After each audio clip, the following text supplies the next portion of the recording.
Jai Govind. Hare Krishna Krishna Krishna Hare Hare, Hare Ram Ram Ram.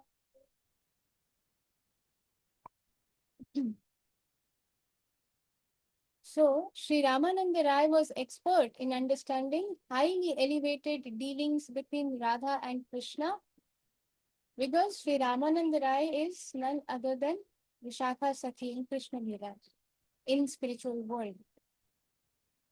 And in this regard, Sri Ramananda Rai had composed a very nice song which he narrated to the Lord Sri Chaitanya Mahaprabhu. The purport of the song is that the lover and the beloved, before meeting, they generate a kind of emotion by exchange of transcendental activities. That emotion is called rag or attraction. Srimati Radharani noted that this attraction and affection between us has risen to the highest extent, but the cause of this attraction is Radharani herself. This is what Sri Ramananda Rai is saying. Srimati Radharani quoted that this attraction and affection between us has risen to the highest extent. Then Sri Ramananda Rai uh, says that the cause of this attraction is Radharani herself. Then Radharani is saying, whatever the cause may be, that affection between you and me has mixed us in oneness. Actually, that mixed combination is Sri Chaitanya Mahaprabhu. The combination of Sri Radha and Krishna is Sri Chaitanya Mahaprabhu. Now that it is the time of separation, this is being spoken by Srimati Radharani. Now that it is the time of separation, I cannot see the history of the evolution of this love. When did it begin? For for other material things, there is a beginning and there is an end. But Srimati Radharani is saying that now it is time of separation, but I cannot see the history of the evolution of this love. When did it begin? There was no cause or mediator in our love except for our meeting itself and the exchange of feelings through our glances. But actually, Ramananda Rai has given the conclusion in between that Srimati Radharani is the cause.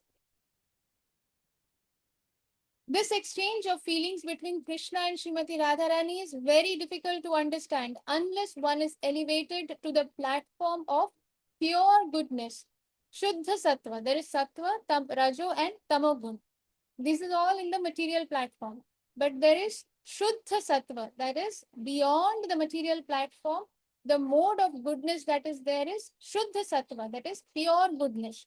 Unless somebody is in that pure goodness, Shuddha Sattva is the transcendental spiritual platform. So unless somebody is in that platform, they cannot understand anything of, we cannot understand anything of all this. Such transcendental reciprocation is not possible to understand even from the platform of material goodness. Even if somebody is in the mode of goodness in this material platform, for them also it is not possible to understand. One has to transcend even the material goodness in order to understand the spiritual. This is spiritual. So to understand spiritual level, one has to be in that level. This is because the exchange of feelings between Radha and Krishna is not a subject matter of this material world. Even the greatest mental speculators cannot understand this directly or indirectly. Material activities are manifested for either the gross body or the subtle mind. But this exchange of feelings between Radha and Krishna is beyond such manifestations and beyond intellectual's mental speculation. It can be understood only with purified senses, that are freed from all the designations of the material world. Those who have purified senses can understand these transcendental features and exchanges. But those who are impersonalists and who have no knowledge of spiritual senses can only discriminate within the scope of the material senses, and thus they cannot understand spiritual exchanges or spiritual sensual activities. Anything to do with spiritual senses is beyond their understanding. Those who are elevated by the virtue of experimental knowledge can only satisfy their blunt material senses either by gross bodily activities or by mental speculation. So there is something called material senses and something called spiritual senses. We still have not developed spiritual senses, but there is, when we say the Hare Krishna Maha Mantra, that mantra comes out from this material sense, but it enters through the material ears. But when there is a constant, the sound vibration is going on, then what happens? The sense of the tongue also becomes spiritualized, and that is when we develop the taste and attraction for only Krishna. Krishna Katha, Krishna Prasad, Krishna activities, pastimes, Krishna Nam. Everything has to be related to Krishna. Anything that is not related to Krishna does not attract such a that spiritual sense because it is spiritualized. But if we see that if we still have taste and attraction for any other worldly topics from our to discuss with our tongue, that means that we still have, that means it is not spiritualized. Similarly, when that same sound vibration enters our material ears, then it goes into the spiritual ears. It goes to the brain and then goes to the heart. So that is the spiritual sense. That hearing is spiritual hearing. But when we are hearing mundane topics and discussing mundane topics, that means it is not fully spiritualized. So when somebody is trying to understand all these high level elevated topics of the Supreme Lord and activities by experimental knowledge, they are trying to experiment, trying to research, and based on their knowledge, based on their understanding, they are trying to satisfy their blunt material senses. But since they do not have any spiritual senses, they will not be able to understand anything about all these activities. One can simply mentally speculate, but it will not lead them to any bliss because they will never be able to enter the spiritual realm because they have not developed those spiritual senses. Now, sometimes we may think that, okay, many times, if a devotee wants to purchase, uh, for example, if a devotee wants to purchase a car or a devotee wants to purchase a land and build a house, is that also material? No, that is not material. Because for a devotee, when the devotee wants to buy the car, the devotee is thinking, how can I serve Krishna and Guru in the best possible manner? It doesn't necessarily mean that the spiritual master will come and sit in the car. But who is going to use the car? The devotee is going to use the car for himself or herself, for the family members who are also devotees, who are constantly serving in their house. They are serving Guru and Krishna. They are all chanting. The wife is cooking Krishna Prasad. The kids are also, favorable. They are also trying to pick up Krishna consciousness. So when this devotee thinks that okay, he has an option, he can save some money and buy a small car which is not that comfortable, or he can buy a very comfortable car, but the family will feel very comfortable and happy, and they will be using this car to go to places in order to uh, experience or do activities that are favorable in Krishna consciousness.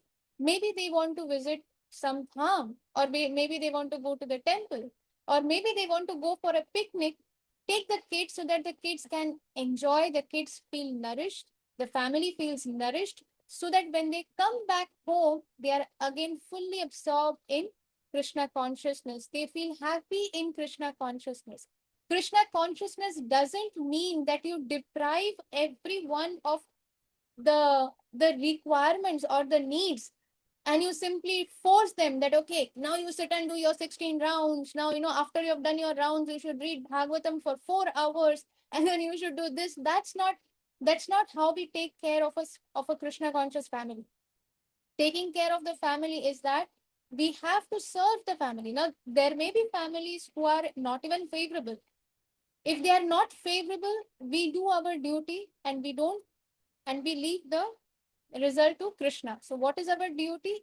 If somebody is the father of the house, their duty is to um, protect the family, give them mental protection, give them physical protection, give them spiritual protection. If they are not able to take the spiritual side, then the member has to understand that okay, this is the maximum that I can do for my family members, rather than being attached to them and doing as they want me to do. Let me make my goal very very clear, that okay, my goal is different from theirs. Their goal may be to enjoy material things. That's fine, because we cannot change everyone. We cannot change ourselves also. I myself realize that if I have formed a habit since childhood, then it is so difficult to let go of that one habit, then what to speak of changing somebody else. Therefore, whatever is possible for me, whatever is my duty and responsibility, I should do that. But I should also know that yes, these are my limitations, and there is no need to go beyond this. For their satisfaction, if they will be satisfied only if I eat non-veg, then I have to understand that okay, I have to keep a limitation here, I have to keep a barrier here. It doesn't mean that I should, just because to please them I will eat non-veg. That is not. Or to please somebody I have to eat something that is not recommended. So then, in that case, we have to create a limitation by keeping, but at the same time, it also depends what is the situation. So, based on the situation, based on the guidance by our mentors, guide, we should go ahead. So, so this is very important to understand, because many times devotees, when they say that okay, spiritual family, everything has to be spiritualized, there is a point where they get into fanatism, that okay, now everything, if there is Sunday, that means, or Sunday ho ya Monday, every day I'm going to take everybody to the temple, and you have to sit for the class, you have to chant, you have to dance. This is force. But with love, if you are taking care of them, their needs are also taken care, they are being loved, they are being respected. It's okay, they may have a different opinion, but I have this is my understanding from what I have been reading, from the experienced persons I have been meeting. So uh, this is my understanding of life, and this is my goal. So it's okay to have difference of opinions, because not everybody is on the same platform. What to speak of materialistic persons and devotees? Even amongst devotees, also, not everybody is on the same platform. Some being, despite having come into this path of Krishna consciousness, they still have a very strong urge to enjoy sense gratification. That means let us go for parties. In the morning, we will go to the temple and chant our rounds. In the evening, we will go for some party. We will meet our friends and we will have some restaurant food. So there are people who are, because not everybody is Madhyam Adhikari and Uttam Adhikari. Then what will happen to the neophyte section? So therefore, understanding who is at what platform and level, with due respect and with actual love, not trying to have any ulterior motive, that if I give this love and attention and protection to this person, then this person should respond like this. That expectation should not be kept. And we have to do our duties, doing our duties, going ahead in Krishna consciousness, keeping our consciousness in Krishna. So this is very important. And when somebody does that, that is purifying their senses. So when somebody is going through very challenging situations and constantly remembering Guru and Krishna, that is more that is that such kind of a situation is actually gives such a person that opportunity to purify their senses at a fast track, double the speed compared to the others who have a more favorable situation. But for those who are simply trying to experiment with knowledge, for them, there is no scope of coming to the point where any of their senses can get purified or spiritualized. Therefore, they will never understand all these spiritual exchanges and spiritual activities of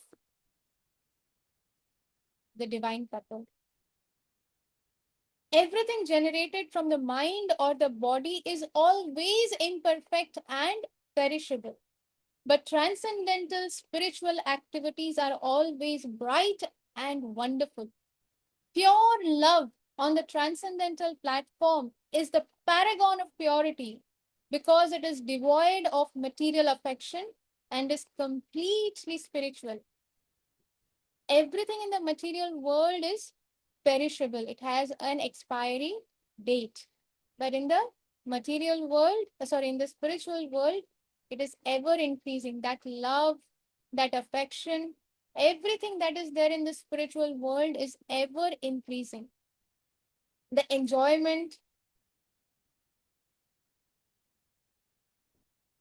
So, in the material world, when there is, when a boyfriend, girlfriend, when they meet, even that excitement lasts only for a certain amount of time. Maybe a few days, a few weeks, a few months, a few years, but there is an expiry date. But in the spiritual world, it is not the case. There is no inebriety in the spiritual world. Hindrances on the path of sense satisfaction cause material distress. In the material world, if you try to stop somebody's sense gratification, it causes great material distress to that person. This is something I've really seen people. If you try to tell somebody that if somebody has a desire that chalo today's Sunday, let us all go out and have a nice, we'll go to that restaurant. I've heard this new restaurant has come in town and let us all go there. If a devotee goes and tries to explain that you should not go to the restaurant and eat because the consciousness this that, such a person will get very angry because you are trying to cause hindrance in their sense gratification. So it causes material distress. So whenever there is hindrance on the path of sense gratification or sense satisfaction, it causes material distress.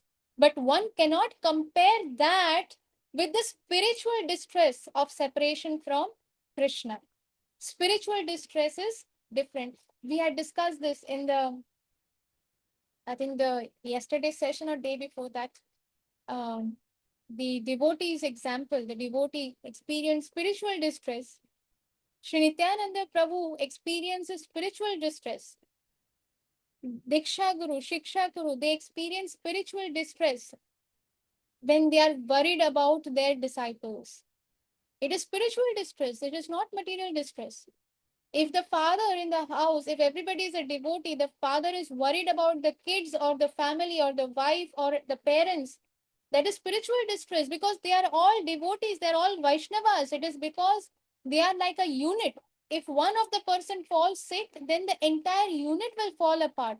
The devotional services will get disturbed. Therefore, to be worried and caring about such a family member is spiritual distress. It is not material distress.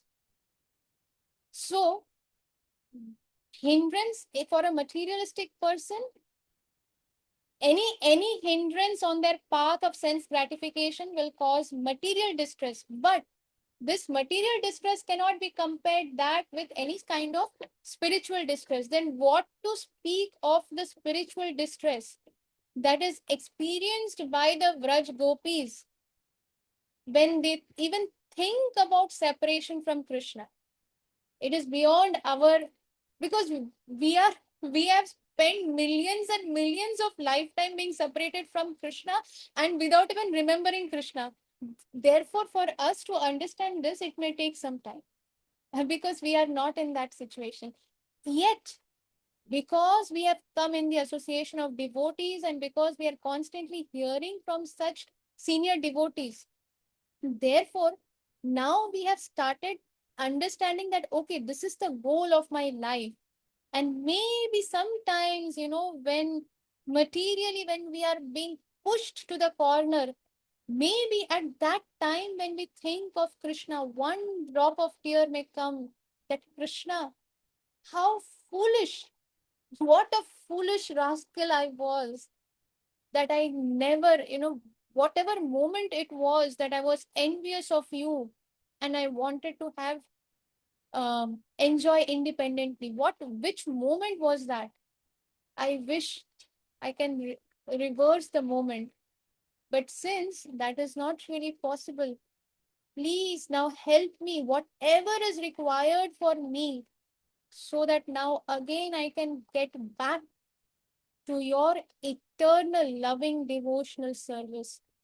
Please quickly purify me, whatever is required, whatever trash is there inside me.